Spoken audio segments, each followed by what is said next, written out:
Warning, this podcast contains explicit sexual language and should only be listened to at work if you're looking for an excuse to connect with your HR representative. Additionally, all mentions of the word women include cis and trans women. For my friends who are genderqueer, gender fluid, figuring it out, anything in between, and feel like this conversation is also important for you, you are welcome here. Will you open up with me? These pages, they can feed your innermost desires. Do you feel inspired? Are you getting what you need? Are you coming curiously? A secret safe with me. And here you can simply be yourself. Jess reads romance. Come on in, come on in, come on. Hi, y'all. This is Jess, she, they, and you found Jess Reads Romance, a community empowering women about sex and sexuality through the reading of romance novels.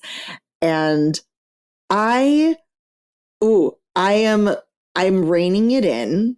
I'm reining it in not just for you all, but for my guest tonight, who I'm trying not to scare. I think that's the way that I'm going to say that. I'm trying not to scare our incredible guest, Jess. She does know what she's getting into because we've met. We have met in the virtual space before, so this is not an entire surprise. But I am going to turn it over to her very quickly so I can compose myself. Jess, please introduce yourself. Tell our listeners, our humans, who you are and why. Oh my God, am I blushing? And why I have you here. Hello, I am so excited. I'm so excited to be here. My name is Jess Lee. My pronouns are she, her. And this is going to be really fun. I'm excited to talk about romance novels. I'm excited to talk about diversity in romance. That's essentially what I talk about primarily in the book world. I am on Instagram at Literary Intersections, on TikTok, kind of, same handle. And I have been reading books since I was a wee little kid, and romance for a really long time as well. I feel like I'm like an OG romance reader of the kind of millennial age. And yeah, I'm super excited to just talk a little bit about romance novels, the diversity of romance novels, and how the genre and industry has changed, at least in my experience, over the last 20 years, plus years since I've read my first romance. We're going to dive right into that. So as a fellow 20 plus year reader of romance novels and a millennial, I don't know about you, but I feel like I can officially joke about being old now, and I love it. It like speaks to my soul in a way that being in my 20s did not. No, I agree completely. It's funny. I remember like being younger and people would be like, you know, when you're in your 30s, like your 30s are it, like your 30s are really like your best life. And then I feel like I'm in my 30s and my 30s are magnificent in comparison to my 20s, but I feel like my 40s are going to be like really awesome. So I truly believe those people now. I do think like I can call myself old, but at the same time, I like seasoned. Ooh, that's a good one. Right? I'm not adopting that because I think in my brain I'm like really an 82-year-old grandma. Like I just want to bake cookies and cross stitch and read books that you would never expect a grandma to read all day long. Like that is who I am at my core. There's something really interesting and unique about being someone who has been a consistent reader for decades upon decades, and especially a consistent romance reader who has gotten to witness this shift around our age. There is the before, and we came into this space at a certain time, and we've watched this evolution happen. And no offense to the people who are like, oh my God, I started reading a year ago. That's great. I'm so happy for you. Welcome, welcome. But at the same time, you did not suffer what we suffered. You did not experience what we experienced. You do not remember when there was no romance section at Barnes and Noble and you No. had to claw your way through general fiction for something that maybe had a happily ever after. Like, Yeah. you just, wow. Yeah. Like what that must be like to start reading romance in this time when there's a plethora of romance and a plethora of romance from different identities, from different experiences with different stories to tell. Like I get a little jealous because I'm like, wow, I wish that this is when I started reading it. But I also don't think I'd be the romance reader that I am today had I not, picked up my mom's old Harlequins when I was like 13. And I do think that I'm a little bit more discerning Yeah. now than I was, not even a little bit, significantly more discerning now. Like there's so many books, like romance hockey books, that people are like, oh my gosh, hockey romance. Where did that come from? And I'm like, 15 years ago? Like, it seems so long ago. And then I physically can't read them because I know in my heart of hearts, if I had read that 10 years ago, I would have eaten it up. But, Yeah. 36-year-old Jess, it's not my vibe currently. But I think it's really beautiful that there's so many opportunities for people to find that now when it was like a needle in a haystack in some instances back in the day. It's fascinating that you're right, there's like a plethora of everything where when the pool was much smaller, it was just romance. And you had not so few books to choose from because there's always a plethora. And I want to acknowledge that the indie publishing world has been around for a significant period of time, and their reach was just not as far as it was. So 20 years ago, there were still indie authors and indie published books, and their reach was just, what it could be at that time. And it's very different now. But, when you're only able to I wanted to celebrate Indie Bookstore Day. And so I was out of Chicago and I just found the one that was near me, and it was a bookstore without a romance section. And so I literally went through the entire fiction section, this wall. And I was like, okay, y'all, you have like the big four, which don't need to be named, not even romantasy. They didn't have any romantasy, just contemporary fiction. And then 2 other books. I'm like, okay, great. Terrible. That's it. In this entire bookstore, you have an entire history of like Westchester County, but for romance authors. No, like at this point, I'll leave. Like I'll turn around and leave because I'll be like, this is not for me currently in my time. When I was everywhere I travel, I try and go to as many bookstores as possible, and I work at a global company. So I was in Wexford in Ireland last August, and I think I went to like 5 bookstores, and I was there for I think like 36 hours. And one of the bookstores was like the last one and they were closing, and I opened it and I was like, wow, this is where I want to live because it was it was a used bookstore. It wasn't romance focused, but she had so much romance and so much fantasy. Like one of my favorite fantasy authors is Alona Andrews. Like I just love them so much and I love their work so much. And I found a whole bunch of Alona Andrews in Wexford, and I was like, wow, this place is phenomenal. And I had this great conversation with this like Irish bookseller about the importance of romance novels in used bookstores. And I was like, can I live here? Please. So I'll just turn around, walk out and be like, this place is cute, but not for me currently. It was the only one around me. I was like, okay, well, if I don't, I found 2 nonfiction books, one about kink, and then one, it's not actually nonfiction. It's like a collection of essays that are all anonymous. It's called Anonymous Sex. And it was, it sounds so fascinating, but it's a bunch of authors, and they're not romance authors, who over the pandemic, two authors were like, what if we just wrote like into stuff? We had our friends write things, but you don't know who's writing what. So it's a cool concept. I haven't opened it yet. Oh no, it's up there. It's got a strawberry on the cover. So it looks in my brain like a nonfiction book because it isn't people on the cover. I was like, oh, this must be about like dating in the millennial age and online dating, and you don't know who you're sleeping with. No, I was wrong. You were wrong. But you know what? You went for it. And I appreciate that. We got to find our romance where we can. You know what I'm saying? 100%. So, okay, back to the actual reason why we're here. Let's go back to the beginning.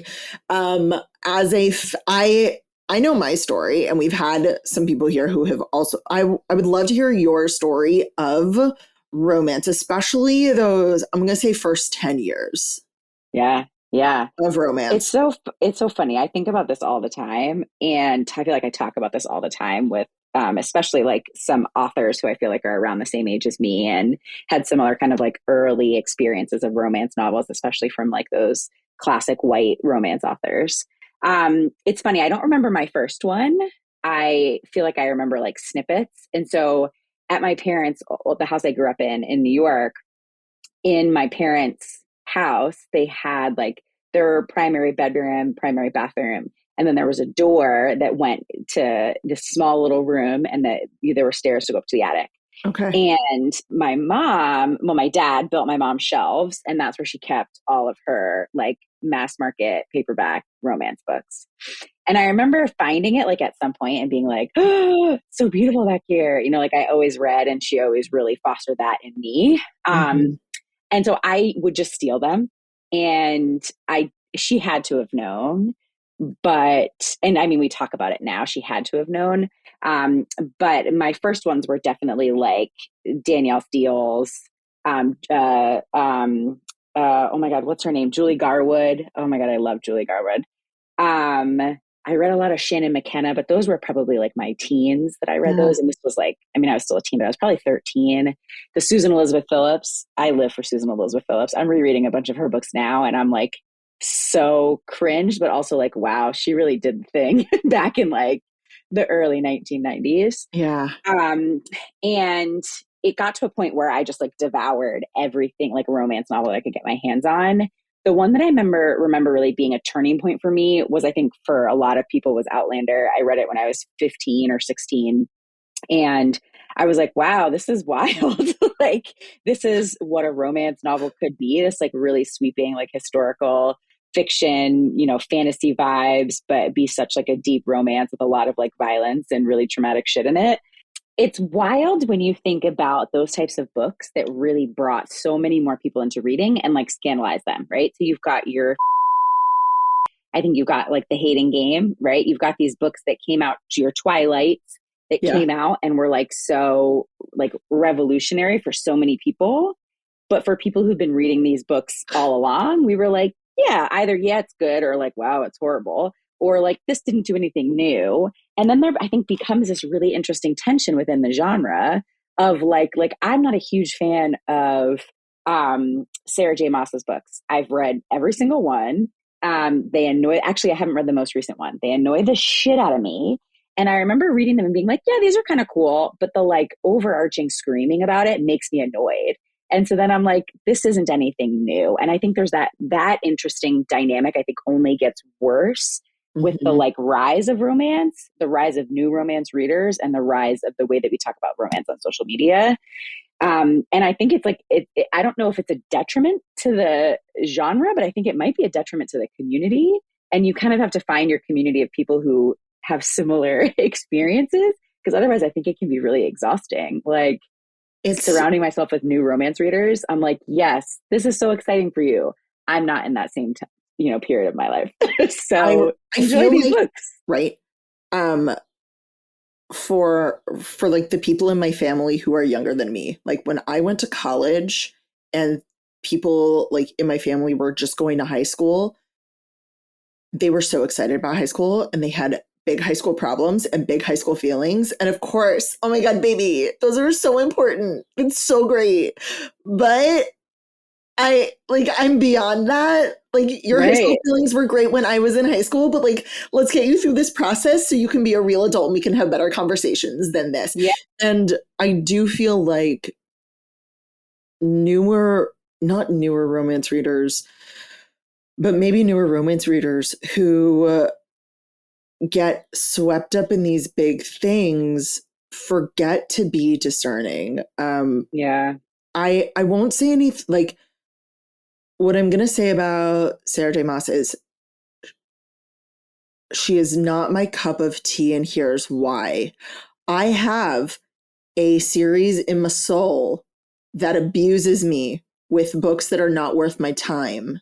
Yeah. Now, however, when I started reading her in this series 20 years ago, every book was worth my time and I was invested and there was greatness in these stories and in these characters, and it was proven to me by this author. And so I put up with the shit now, like Grey's Anatomy. It's my Grey's Anatomy series. I got through 3 Throne of Glass books and the first 2 Akatars. And it infuriates me that I had to read A Court of Thorn and Roses to get to the second book because that first book was trash. And if you hadn't somehow, and I say somehow because I DNF'd after 3 Throne of Glass books, you built a following and you wrote them trash. Yeah. And you knew that they would just keep coming. So you're like, this book is kind of trash, but I guess I'll make the next one better. So like, don't worry. That's what it felt like to me. And she keeps doing it too, right? Like I'm not about to read a fucking 800-page book that's a bunch of like random shit for 25 pages of something wild at the end. Like you won't, she will not catch me slipping. I'm not going to do it. I'm not going to do it. And like, it's like it's truly very frustrating to me. But again, I think I'm like deep into fantasy, urban fantasy, paranormal romance, and always have been. And those were like the big books that I also was reading and stealing from my mom, right? Like I have a ton of the Mercy Briggs. I mean, J.R. Ward, Karen Marie Moning is like, I love Karen Marie Moning and I reread those books. Like a new Mercy Thompson book came out Tuesday. It did? A new Mercy Thompson book came out on Tuesday. I know. Okay. I got to get that from I know. Yeah, no, I love Mercy and Adam so much. That series will never let me down. It's so good. And there's no smut in it. There's no smut in it. I don't care. Oh, isn't it crazy? I know. They make out once and I'm like, oh my God. When you find, Jesus fucking Christ. If you want to touch her and die, like read Mercy Thompson. Right? I don't need any other mafia bullshit touch her or die because I have Adam. I don't. That's the same way I feel about Alona Andrews books. Like I'm like, why won't people read these? It literally has so many shifters in it. There's vampires, there's magic. There's such a big toucher and you die. Like literally, it's so good. And there's so much like chosen one stuff in there. Like it's phenomenal. So people be like, I want to read this kind of book. And I'm like, read Alona Andrews. And they're like, I'd rather read just like, is there smut in it? And I'm like, okay. Now I love smut as much as the next person, but like, let's talk about maybe just, is it a good book? Like, are there good books? Like, yeah, I think there's stuff I get to it. Oh man. So I think like, especially because of what I do and why I do it, the ability that I have. Anyway, no, we'll save that for later. We're going to save it for later. Okay. But so Did I give you enough about where I started? Outlander really was a big turning point. Outlander. I will say one very funny story. So when I was it was probably in like late high school, but into college, I did it for probably 5 years. Like I just always had romance novels with me anywhere. And I was a theater major. I did theater in high school, theater all throughout college, and I would do like summer stock. But so it started in high school because I remember like every summer, the romance books that I was reading, we would sit down during shows or like during our breaks between shows. And I would read the smutty scenes, the sexy scenes from whatever romance book in like different voices. And it would be like read with Jess, and I would sit and everybody, like it started off with just a couple people and then it was like almost the whole cast, and I would sit and I would like read through like sex scenes in voices in the books. So like I was just like the romance novel kid. Like everybody knew that. I'm mad that wasn't my life. Yeah. Because like so everyone knew I read them. I had them, but like why wasn't that my life? Right? Like I remember bringing the like there were like Christine Fians, like I'd bring those and it'd be like the smutty scenes that I would read out loud for everybody, and everybody was like, wow, this is wild. Yes. Mass markets were weirdly like half an inch longer than everyone else's. Too long. No, consistently. No, I don't mean like size wise. Like this way. Yes. Like too tall. You see them like Walmart now or like at used bookstores, and I'm like, how the fuck is that supposed to fit on my shelf with my other MMPs? Like what? No. Who thought this was a good idea? I'm not gonna lie, I got rid of all of them. My mom tries to give me them and I'm like, no, those are going to stay at your house because they're ugly. They are. Oh, I moved all of mine except for the two coming with me to Steamy Lit out of the Yay! Oh room. my God, I'll see you there. For real things. Okay. So at the beginning you mentioned what you do mainly is you talk about diversity and romance. So at what point, because we all have a point when we realize something is weird here. And in America, most of mainstream media, if you don't mind me being really blunt, is white. Let's white Yeah. people and white stories. At what point in your reading of romance novels did you realize what you were consuming lacked diversity, or was it kind of tied in with a general media awareness that you came upon? Yeah. Yeah, it was probably not until I was in college, and then I think definitely like post college. I think a lot of it had to do with just what I was exposed to. My mom is white, and so pretty much all the like books that I had that she was funneling in were white authors. Mm-hmm. It was definitely in college, and I think like just starting, there was a point where I kind of broke off from just stealing all my mom's books and was kind of reading and picking and choosing my own books and going to the library and doing all of that. And I think it was Mm-hmm. then-ish that I was like, and just also kind of just being more exposed to other people's experiences in college. Yeah. I think it didn't become more of like a focus priority mission until after college and until I started really like reckoning with racism in my own experience, in my own work, and going through a lot of like anti-racism training as part of just the work that I was kind of transitioning into in nonprofits. I think it was then that I realized like, wow, my entire life was like so wrapped around whiteness. And I also think that you can't really go through any of that kind of like anti-racism training and learning without doing your own like internal reflection and your own reckoning of your experience. And I think that kind of first step of it for many people can oftentimes be a like, okay, well, I'm going to distance myself from whiteness as much as I possibly can, right? Like, Mm-hmm. white people suck, white people XYZ, right? Like all of that stuff, which I think is a valid thing for people to experience. And so I definitely like went through that. And I think I started to really seek out more racial diversity within romance in particular around that time. So it was probably, at this point, like 10 years ago. Mm-hmm. That's probably when I read my first Beverly Jenkins. That was when I kind of branched out a little bit more and was like becoming more aware of more historical romances that were leads of color, things like that. I would say over the last 8 years, it's been like significantly more intentional, right? Yeah. And I think some of that is just like the growth that I've had of what I want to read about in romance. Some of it is the kind of like realistic experience that I want to be part of. Some of it was just owning my own learning of understanding other people's experiences from different identities. So I definitely started with like trying to find books with racial diversity, and then that branched from there. The more that I started learning from an anti-racism perspective, the more that kind of bled into every other part of my experience in my life. And I had to kind of challenge like, oh, wow, like, why are all these books that I took from my mom white people? And like, is that something, right? And like, wow, why is there so much fat phobia in these books that I read in the 90s? Like, is this, you know what I mean? But I Yes. think, again, it's made me like a really discerning reader. Like, I was having this conversation.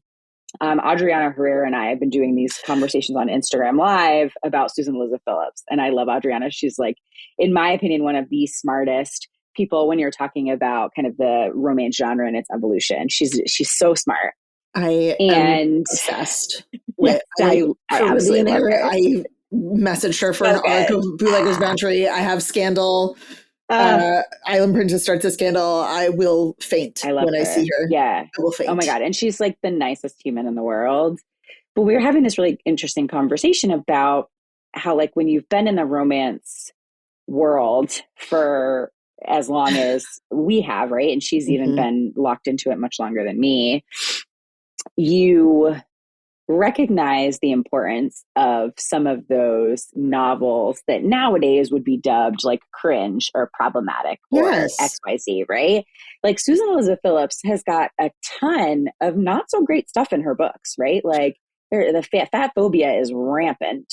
I pretty much You know, started and it's stayed in paranormal so fast that a lot of those like bodice rippers, I was like, those are nice, but if you don't have a vampire, I don't care. then what's the point, right? And I think even like I remember rereading Cressley Cole's Immortals After Dark a few years ago, Mm-hmm. and I was like, oh God, like yikes. But I also can sit there and recognize the importance of Susan Elizabeth Phillips' work on the genre, right? Like Yeah.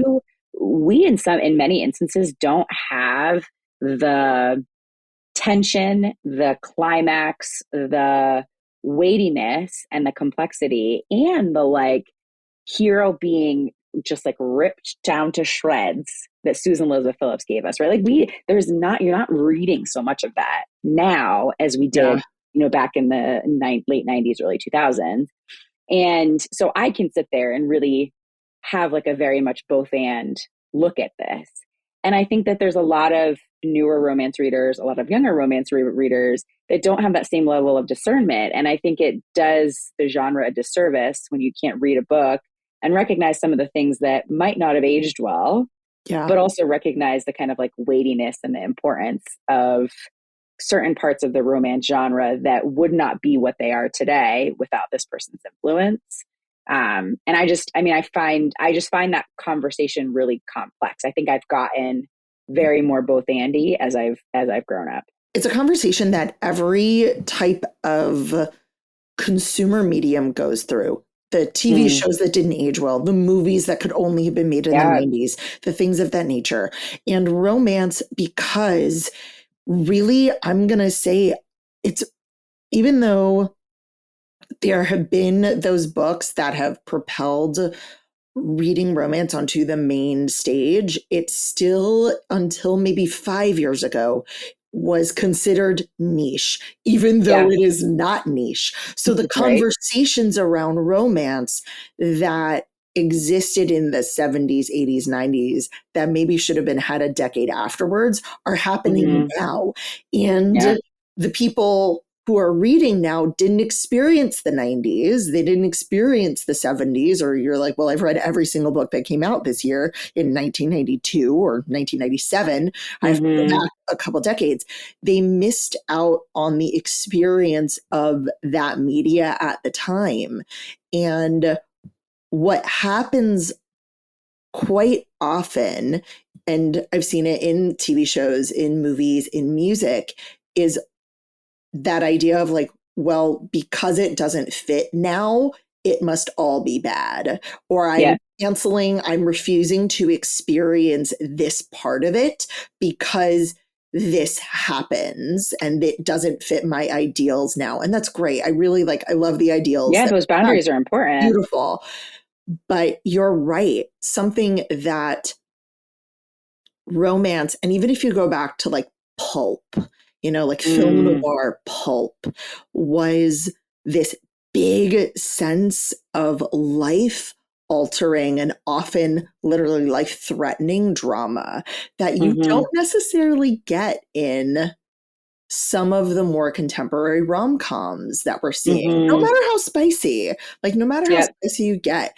And that, I'm going to say, this is going to be so shocking, but that drama that I crave sometimes from those older romance novels that I inhaled in my younger years, I can sometimes only find in dark romance, which I also have incredible problems with. And so I reckon, my reckoning is, how do I get the complexity of story and experience and drama and the height and the fall that I found in, the Black Dagger Brotherhood and Laurel K. Hampton and Patricia Briggs,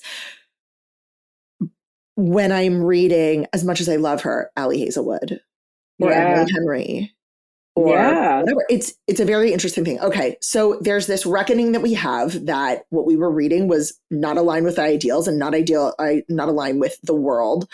And what were the first places that you found gave you access to the type of stories in romance that you were craving at that time? Yeah. So before I started, being on Bookstagram, which I think I started it in 2020, 2021, something like that. It must have been 2020. Um, I got all my books from the library. I didn't buy books really, right? Like I went to bookstores, but it was like used bookstores to try and find like old copies the way that I still do now, but I wasn't really buying many books. And so I got a lot of books from the library and I got a lot of recommendations from like Goodreads, right? Like I've been on Mm-hmm. Goodreads for like a disgusting. I don't use it really much now. The last few years, when I switched over to Storygraph, but I was getting a lot of it from there Mm-hmm. and a lot of it from like conversations with people who also read books in my life, right? My cousin's like a big reader. And so I would, she and I would share different books back and forth.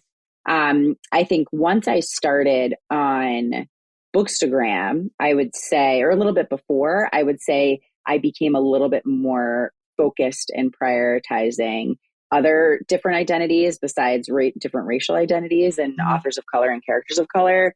And again, I would just get things from the library and also those like lists, right? Like any kind of list that any website put out that was like, here Yeah. are the 20 romance novels you should read, right? Like I feel like I would get recommendations from there. But I was such a library hoe. I'd just go to the library and try and kind of find as much as I possibly could. Because I think I've also been in places, especially in that time, where I was in like more diverse populations, like in New York.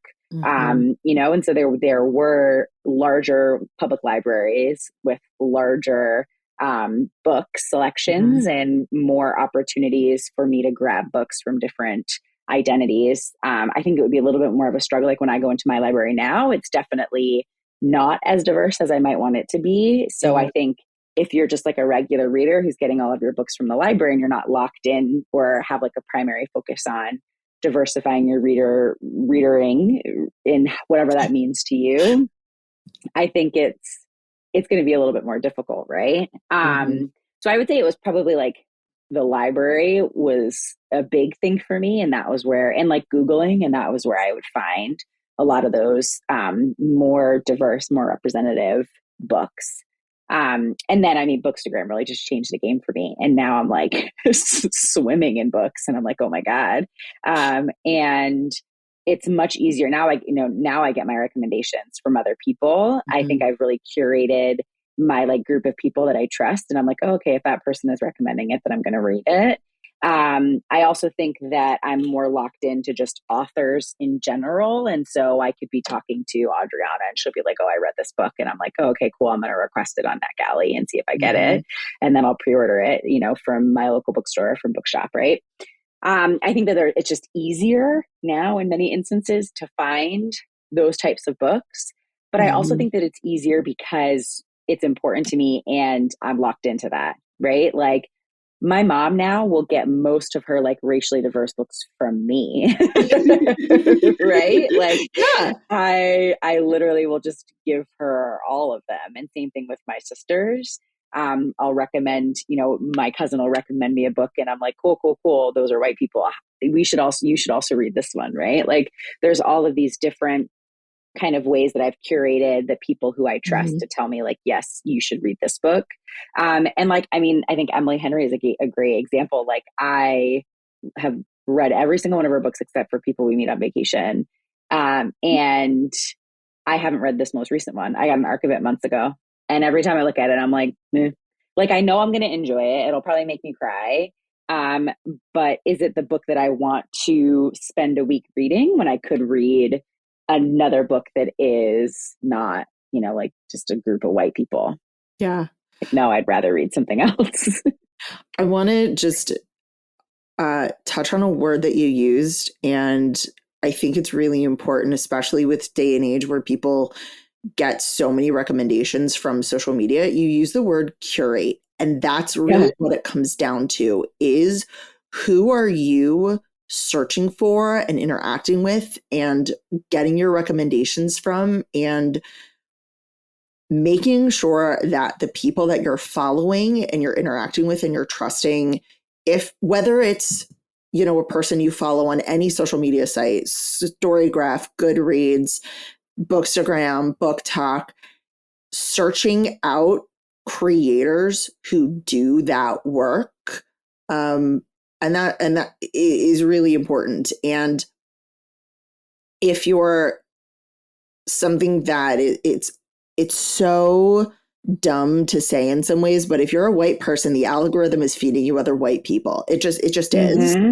And what I found got me to break the algorithm faster was, number one, just search hashtag Black romance or Desi romance or queer romance or anything, and then find tropes that work for creators you. don't look like you, and like start following that. So if you're like, I need enemies to lovers, like look up Black enemies to lovers or queer or something, and start to curate actively people who are celebrating and giving recommendations, and find those people and you're like, oh my God, I have read that book that they showed me. And so that your feed also can be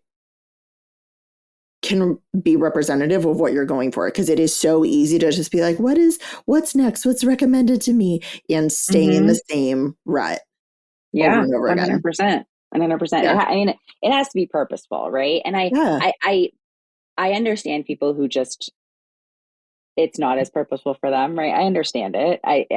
I won't say I won't fault people for it, but I understand it because it's easy. It's hard to like actually like curate. It's hard to actually really be really focused on what you're doing, right? I think that can be difficult. And so there's a lot of effort. And I also think, I mean, if you're like me, it can be really overwhelming. There's so many books and so many books I want to read. And so, I mean, even right now I have 4 tabs up from books that I've gotten on NetGalley that I'm like, am I going to say yes to this? Right. Because I'm like, and every single one both have white characters. And I don't think any single one is queer. I don't think, as far as I know, they don't have any disabilities, right? They might, but I'm not 100% sure. And so I'm like, I'll give myself one of them. You know what I mean? Because I'm like, if I don't want to spend my time, and these might be magnificent books that I really love, but I don't want to spend my time and then I miss out on like a really great queer romance, or I miss out on a really great romance with various different identities in it, because I prioritize something that is not going to write. Like, I mean, there's certain like white authors, like I will read whatever Kate Claiborne writes because there's something about her books that make me just weep inside. And I'm very much in a sad person romance time. Like, give me a sad romance that's going to like make me cry. And Kate Claiborne just does that. So like whatever she writes, I'm like, yes, I will read this. But it can't be all that. It can't be all white romance all the time. At least for me, it's not going to be enjoyable. No,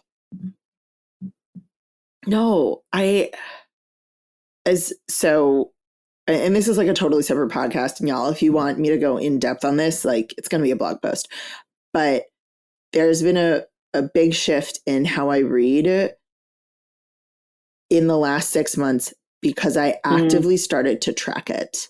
And if you ask me, I was like, oh yeah, I totally read like Black authors and like queer authors and stories that are not just like white humans. And then I looked at my actual list and went, who on the list of books that I read this month was a person of color, was queer, or it was telling a queer story. And like some of this is hard because you don't necessarily like, unless an author is telling you exactly who they are, like just because a female presenting person is married to a male presenting person doesn't mean that person is not queer. And so there's a lot of like self-identification you have to deal with. Or like, I'm not going to assume I understand anybody's like ethnicity or history. Like you don't, who the fuck knows? But when you look at that list and you're like, these are my morals, of course my reading must reflect it. And then it stares you in the face that it doesn't. That's hard. And you have to decide, like, who do I want to be as a consumer of romance? And how do I make sure that what I'm reading matches the intention that I've put out there? But taking a really hard look at what you read and saying, Like I read a couple Tessa Bailey books and I was like, she's great. I want to read Fangirl Down because there's also representation of this Mm-hmm. I think it's type 1 diabetes in it. And I think that's important. That's great. But do you know what's more important to me? Reading a book by someone Yeah. else with a disability or someone else who's a person of color. And I still have Fangirl Down on my fucking shelf. I pre-ordered that book. It arrived in a You'll read it bookstore at some and I have point. not read it yet because I'll read it at some point, and it's more important to me to finish. Oh God, like now I just want to finish I haven't read Misha J. those. Tooley's I've heard they're books. good though. I like, oh Yeah. my, oh, Yeah. Trial of the Sun Queen. It's like 450 pages, Yeah. 2 I'm going to days. I try read it and in read 2 that days. before Steamy Lit It is Con incredible. because, I met oh, look at her last you. night. Wow. She was at a book signing over here, and I was like, well, once I read that, I was like, I don't want to risk potentially not meeting her at Steamy Lit because there are so Yeah. many No, people I that's want her to real. sign these That's books right real. now. 100%. But like that, this is a woman of color Yeah. writing romantasy. I want that. As much as I loved The Veiled Kingdom, and I did love The Veiled Kingdom, if you put those 2 books in front of me, I would pick someone else right now. Yeah. Not that The Veiled Kingdom is bad, but it's a Eurocentric book and I get it. Okay, so back to my actual questions. Jeez. Steffi, why are you letting me rant? No, I'm kidding. It's not Steffi's fault. 100%. Steffi's doing a great job in the chat. 100%. So you became a consumer and you became a more intentional consumer of romance. And how did your work as an advocate for representation in DE&I in Yeah. romance, That's a how did great that question. start? I think it's all really tied into just my day job. Like once I started transitioning into doing DEI work and anti-racism work back in 2014, it just became something that I couldn't like separate myself from, right? Like I couldn't be like, wow, anti-racism is so important Mm-hmm. and we need representation and volunteers for our young people at the nonprofit that I'm working at. But then be there sitting, reading a whole bunch of white books all the time. You know what I mean? Like that just like wasn't computing. Yeah.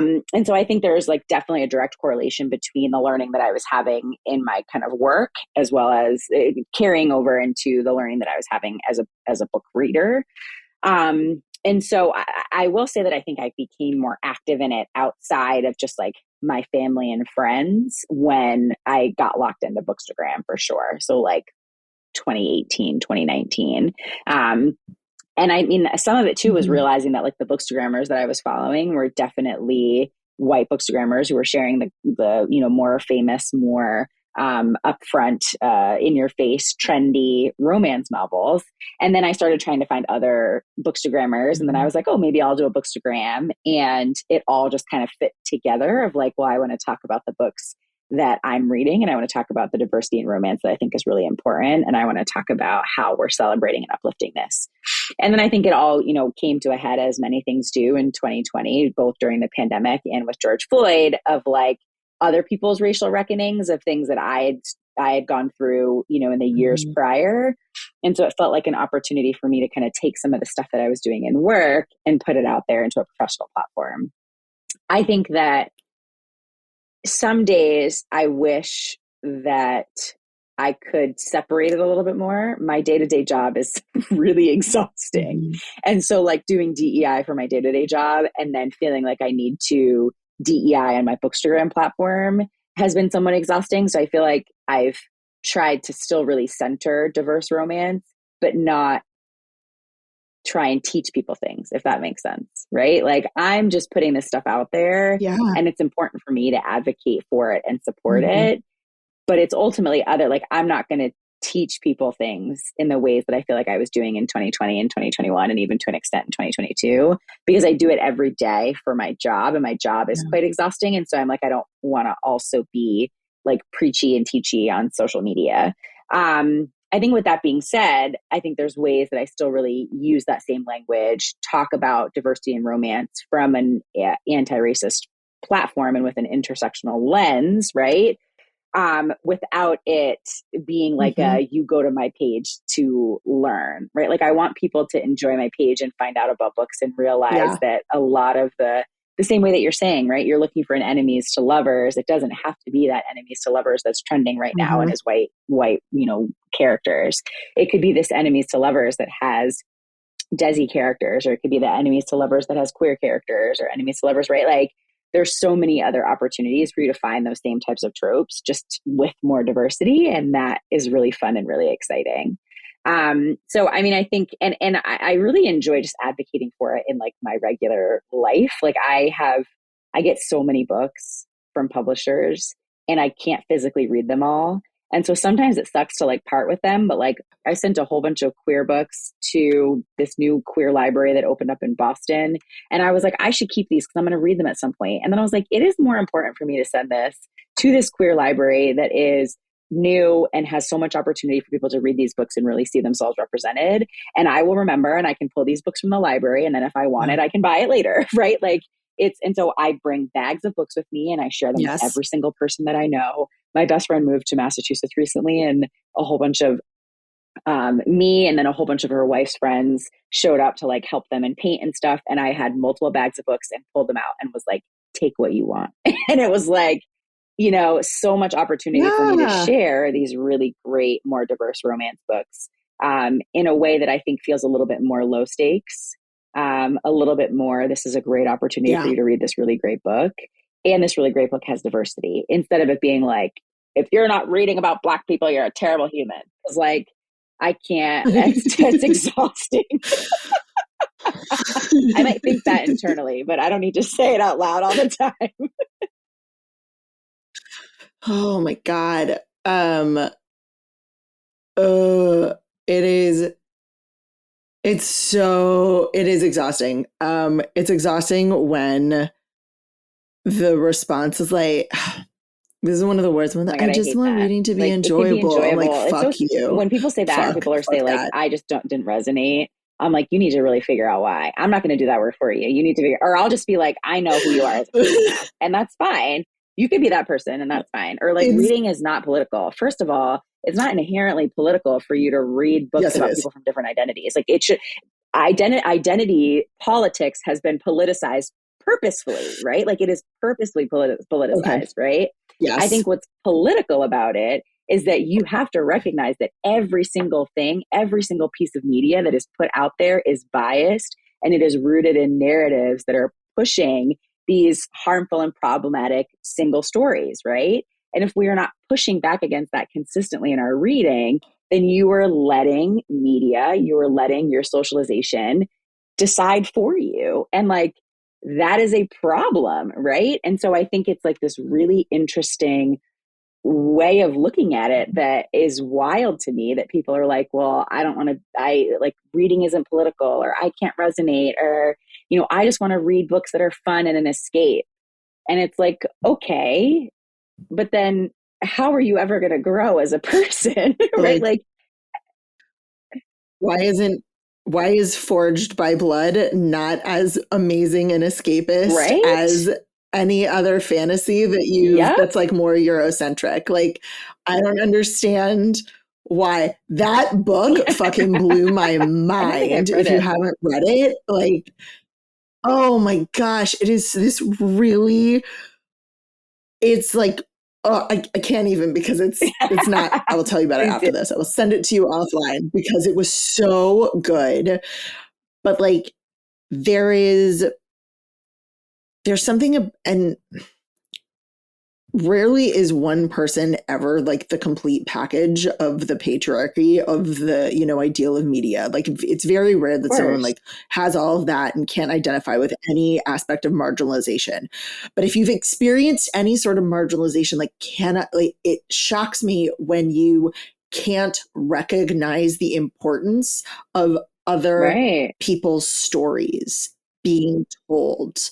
Like, if you are larger bodied, you can recognize the importance of seeing larger body and the detriment that seeing only thin bodied people in media as protagonists, as love interests, as worthy of those things does to you and your psyche and your understanding of self-worth. And you might be white, you might be cis, and you might be het, but imagine if you were more intersex, like, or, a thin person of color or a thin person who is queer. Like, that marginalization and that story that the media and society tells us, it affects them too. And it is so sad to me when even like there are a lot of different marginalizations that I don't have. I experience a lot of privilege in certain ways. I am white, I am college educated, I have all of these things that are going for me. But the things that are marginalized, I recognize when I read stories of other humans, the importance of me now knowing their story and me seeing that humanity and me being able to recognize that they are part of my world and they are beautiful and they are welcome, and I get to celebrate all of that, and it makes me a better human. People don't realize the way when they say those little tiny things, it's not resonating or I want to escape or whatever. That they are not only like stripping those other people and their identities of their humanity, they're stripping themselves of it, right? It's like, wow, like you can't look at other people as fully fleshed out, people that you want to read about, identities that you want to understand, even if you can't fully understand, right? That you want to learn more about. Like, that sucks. Like I fundamentally just feel bad for people like that. It's like I feel so much pity because I'm like, what? There's so much that you're missing out on. I just finished an arc of Nisha Sharma's new book, Marriage and Musty. And I love Nisha also. It's so good. Nisha's just like a gem and is another disgustingly smart person. And I remember... Like in the middle of her I know she's a genius or something right now. She's cool. I remember reading Dating Dr. Dill and being like, there was so much that I had to Google, and that's so fun to me. Like Googling, even in Marriage and Musty, they're talking so much about the different clothes that they wear, and she does that throughout all three of the books. And I'm like, what is this, right? Like, what is a dupatta? I'm probably not pronouncing that right, but what is it and what does it look like?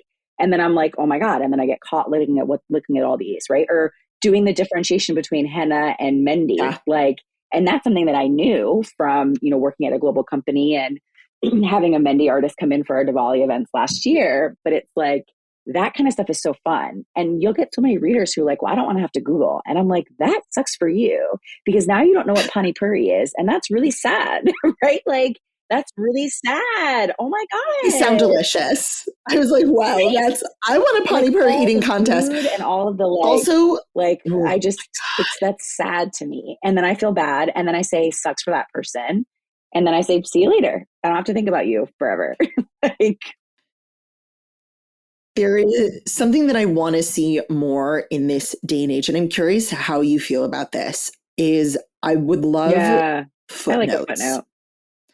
In more books for very basic things. And because what it tells me as a reader, like, yes, I can Google. I remember I read Ramon and Julieta. Love the book. Always going to love a Shakespeare retelling.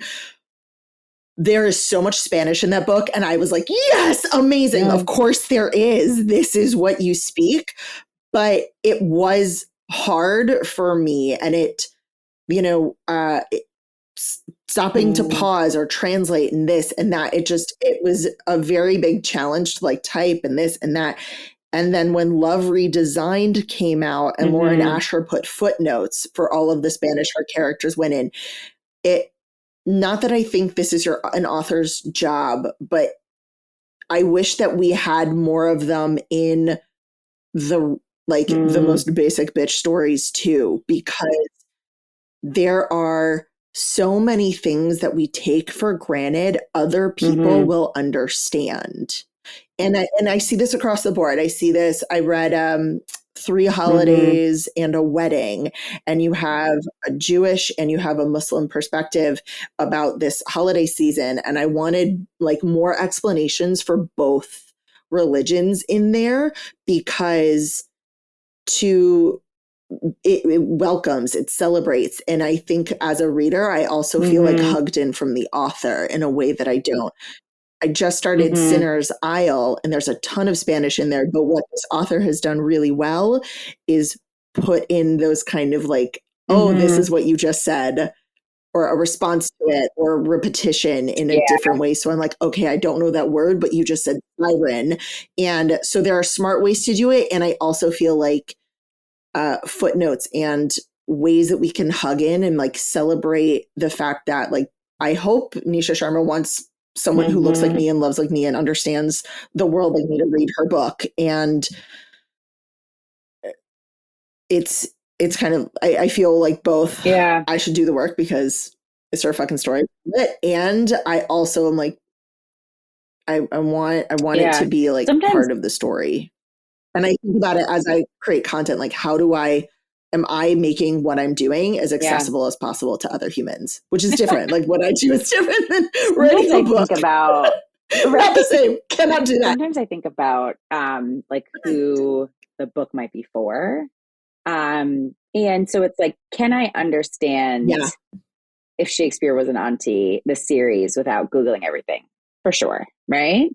If I Google it, does it add something, right? And is it more important for South Asian readers to know exactly what Nisha is talking about, right? Because I think there's so many instances of the way that we've just normalized whiteness, normalized cis experience, het experience, that people are just like, oh, this is what we know, and we know this. And that's not the same for other identities. And so I think the onus then becomes on the author or whomever to flesh out this stuff more. And I think it must be a really interesting challenge and maybe even frustration for the authors of like, how much do I flesh out? How much do I not? Do I add footnotes? Do I not?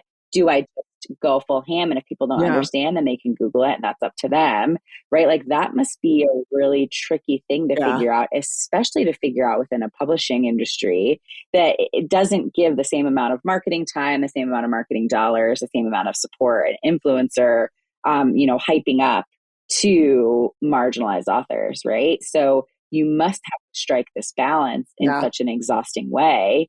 That is really a challenge. Like if you leave all this Spanish in here, does that mean that readers are going to just disconnect and not finish it, right? Or are they going to give it a bad review?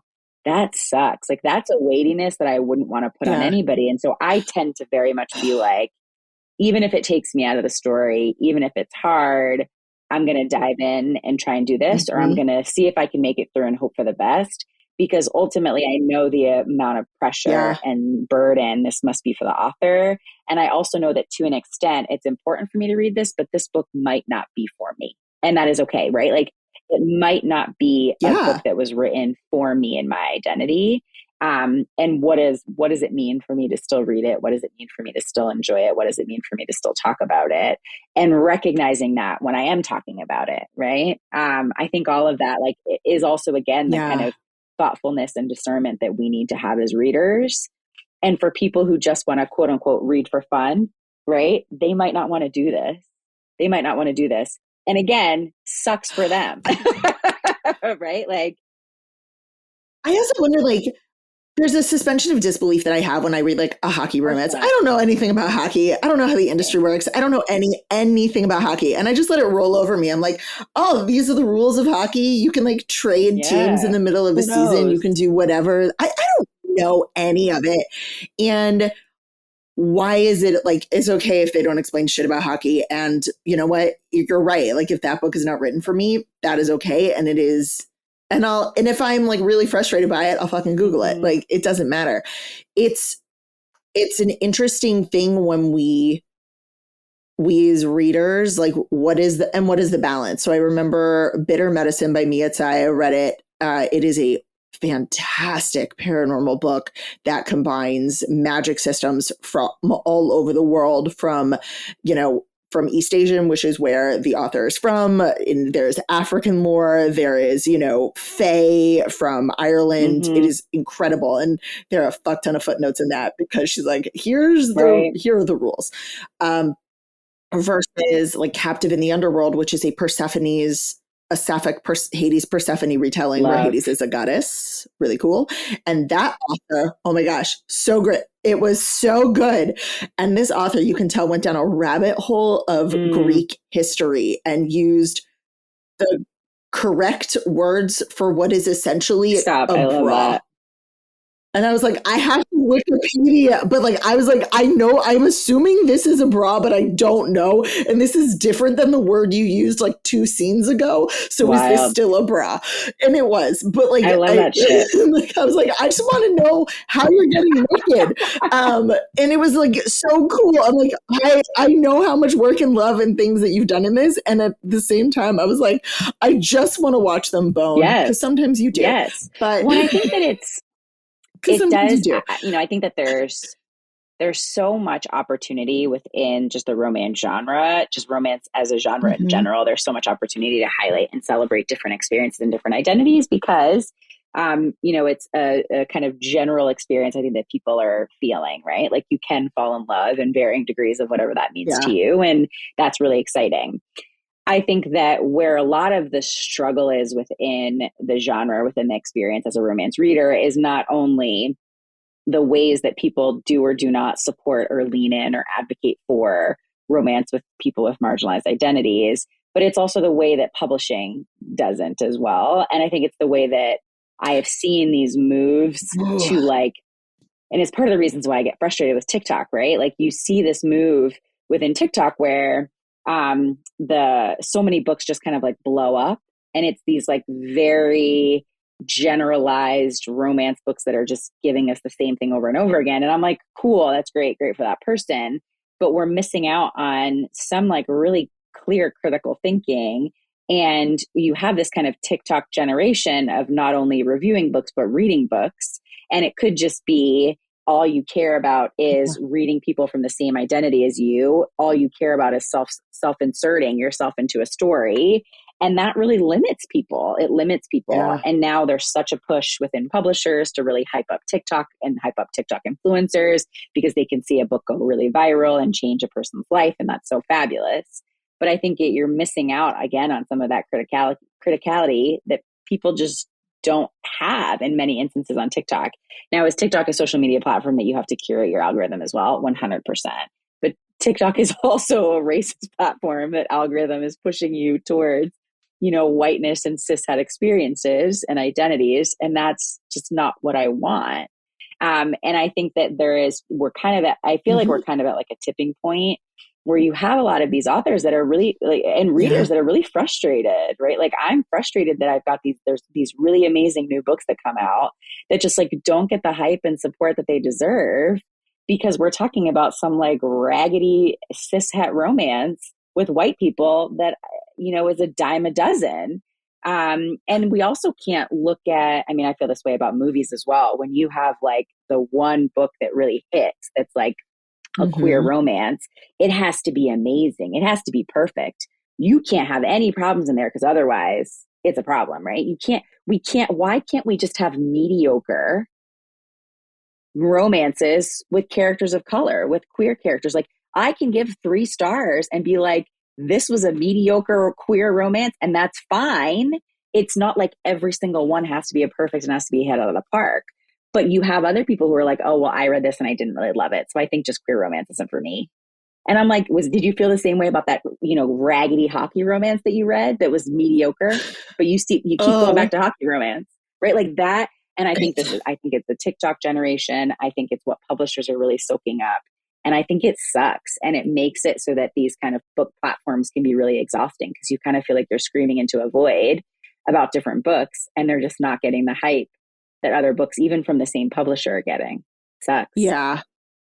Oh my God. I feel like we could spend another hour I talking know. about like the problems with mainstream media in general.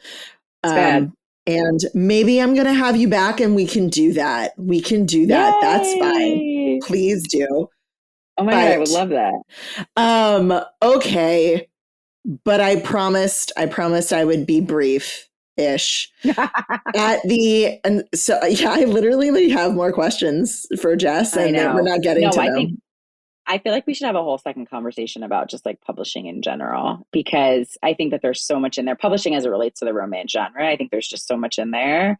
Yeah. I mean, I think even like there's so many people that know about the Lisa Kleypas's, the Danielle Steele's, all of that, but haven't heard a single thing about Beverly Jenkins. And I'm like, How? That was Like me. that, and you That think was about me. how, and that's the publishing industry. Beverly Jenkins was written for Black people, and only Black people read her, and that's Yep. fucking wild.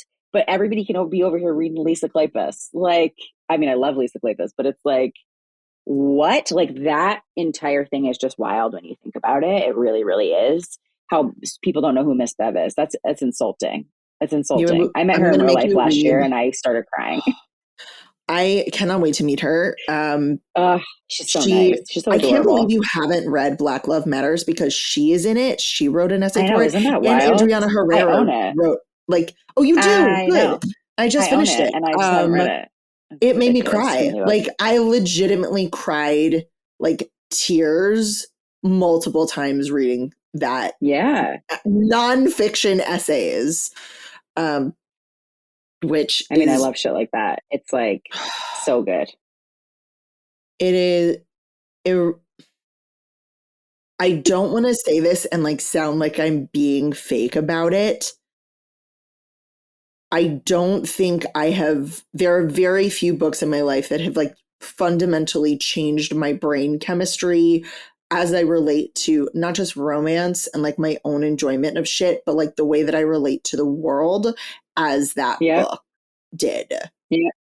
Um, And that's so fun. It's like so fun to have that experience. And it's one of those things that you're like, wow, I wish I could read this again, because it's like really changed the way that I look at romance and the way that I look at these people, these different experiences that people might have. I Um, will read it again. I yeah. think it will hit different. Like it Mm-hmm. will it will never hit me the way that it did that first time. But I can't wait to read it in like a year and see Mm. like all of these authors that I had written as like, holy fucking shit, I'd never heard of this, and this, or this person or that person. And like the influence having a year of consuming that media, of like having this more discerning eye, of recognizing with my eyes fully open how books written and starring people of color are marketed, or the covers Yeah. look, or the bullshit that goes through something like that, that in a way that it's like once you see the man behind the curtain, you will never see the Wizard of Oz the same way. Yeah. And that book exposed a lot of things. I know, Zevi. I can see you typing. Okay, so we have ending questions. If I just don't I'm so ask the excited. questions, does it mean that we don't stop? Don't Um, end. Yeah. don't we I have a never meeting at don't 10:30, so I have a hard stop then. why? I know. It's with all my APAC folks. So 10:30. I know. You're a good human. I know. Um, okay, so here at Jason Reads Romance, I like to ask my guests these same 5 questions. And the first Okay. one is, what is your favorite romance novels? Do people Because I've answer never, that? And I was going to say, that's fucking rude. in One? singular, Absolutely no. not. I have never had Say no. someone answer it in the singular ever. So I've even had a guest, Um, I think I've had guests come on twice and they've given different answers both times. They're like, well, no, it's I this. love I'm like, that. okay, great. I love that. That's a great question. I mean, I think that probably I think the one again that just like changed my life in terms of reading romance was Outlander, for sure. Mm-hmm. That was just like, it was really, really wild to me, quite honestly, like how much that really changed my life. Um, I think that I also like pretty much anything that Kennedy Ryan writes, but I think Before I Let Go, especially, I like just love everything about Kennedy Ryan. I think her Grip trilogy is phenomenal. I think Before I Let Go is phenomenal, and a lot of people know about those. I think her one that people don't read as much is Queen Move, and that one really like struck me as like a Mm-hmm. woman who is in her 30s and is working full time and is trying to just juggle life. So I think that's one of those books that I was like, wow, there's so much of it that you kind of like feel seen within. I also really love everything that Adriana Herrera has written, but I think On the Hustle is one of my favorites of hers. And Finding Joy as well. Finding Joy is so good. Oh my God. Um, and then I think probably the one that I read most recently that I loved so much. Um, have you ever read Synethia Williams? Her books are so good. And she has this series called Peachtree Cove. And it's like gives me this like small town soapy drama, messy, gossipy, so good with just like really great romance and really fun. Like they're just really fun reads, and her covers are stunning. And I absolutely love them so much. I'm looking God, them up that's so right now. hard. I I didn't even know. talk about any kind of fantasy ones. Alona Anders are probably like one of my favorite authors just in general. I have read every single fucking thing that they write. I have an entire dedicated shelf to their books. All of them are signed. I have multiple copies because every time I go to a used bookstore, if I see one for like $1, I'm like, yep. And my husband be like, don't you have that one? And I'm like, yes, leave me alone. Like, I'm buying another one. Um, Oh my yeah, gosh. yeah. I mean, I feel like those. Also, I will say another book that was like super transformative to me, was Delilah Green, Ashley Herring Blake. Like that book was so good, I didn't so like good. it. I DNF'd it. I Oh, I'm know. leaving. I'm I'm leaving. so sorry. Oh my God! Wow, I am worried we can't be friends now. I don't know if it was like just the moment. I don't know if it was just like the God, moment I was reading it. I don't know why I felt the description. I felt like how this is going to I'm sound so so mad at fucking you. dumb. It was how they described sex.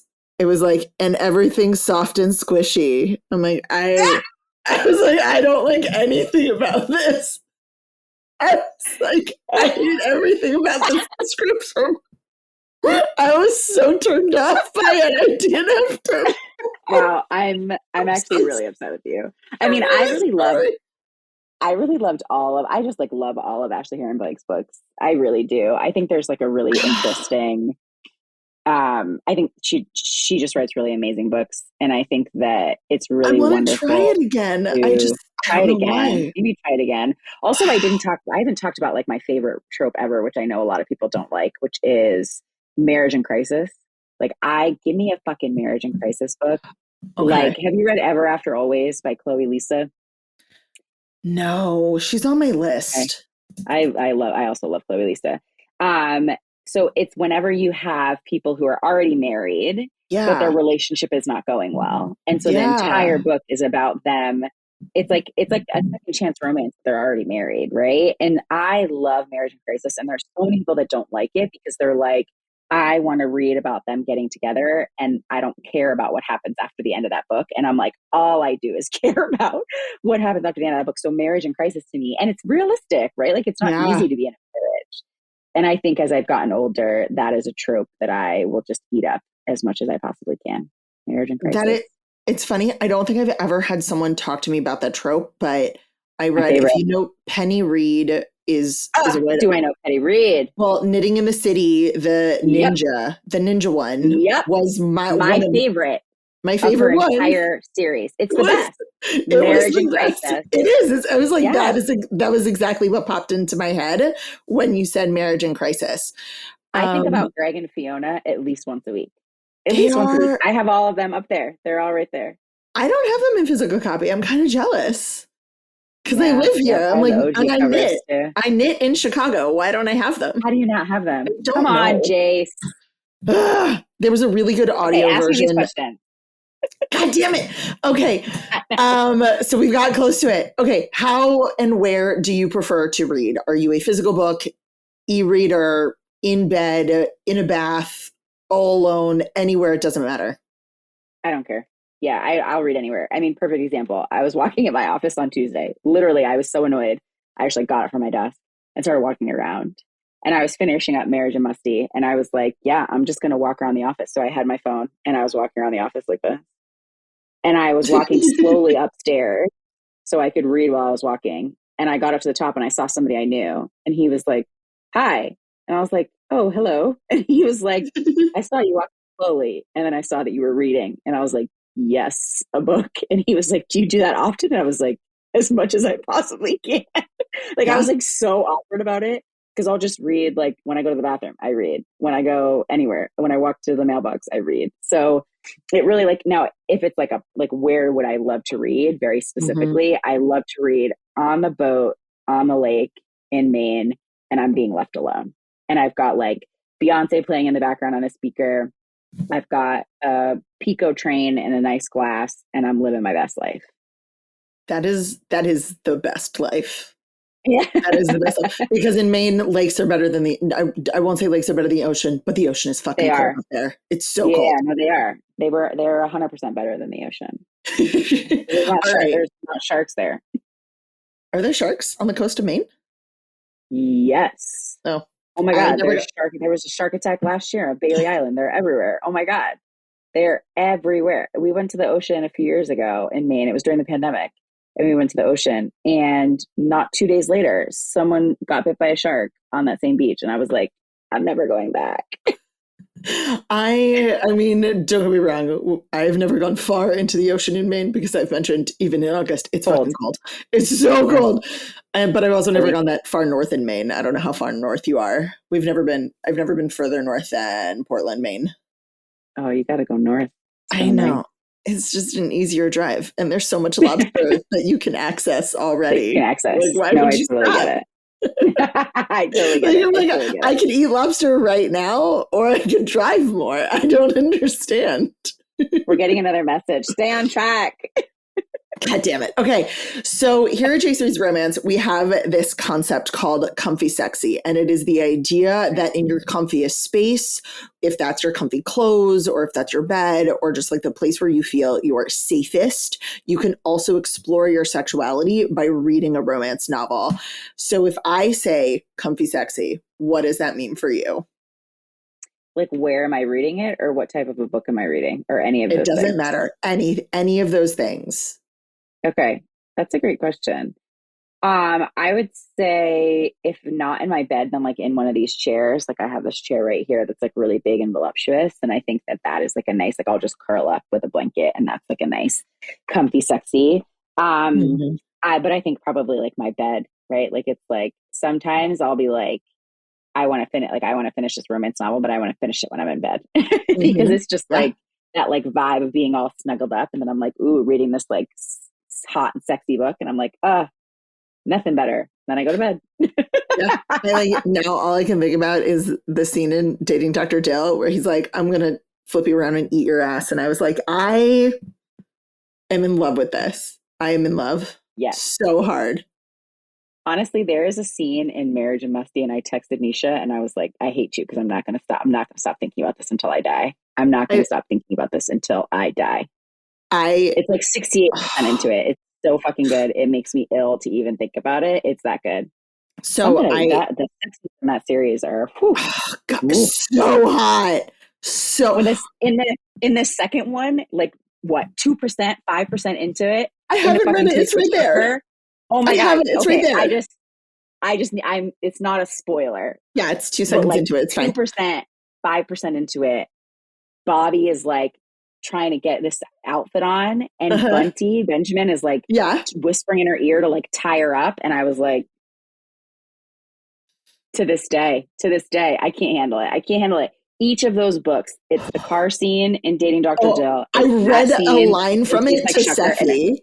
I like sent her a picture. I was like, I don't think I can say it out loud. Of like, you have to read that in your bed, because if you don't, then like, what's the point? I mean, poor Steffi. I said it out loud to her. The like, are you a good girl? No, like that. Like, you're not a good girl, are you? In the car scene, I read it out loud to Steffi, and I felt so bad. I'm like, but I don't feel bad because it's so worth it. Ooh, okay, I'm gonna meet her, and I'm just gonna be like, hi. I'm so excited.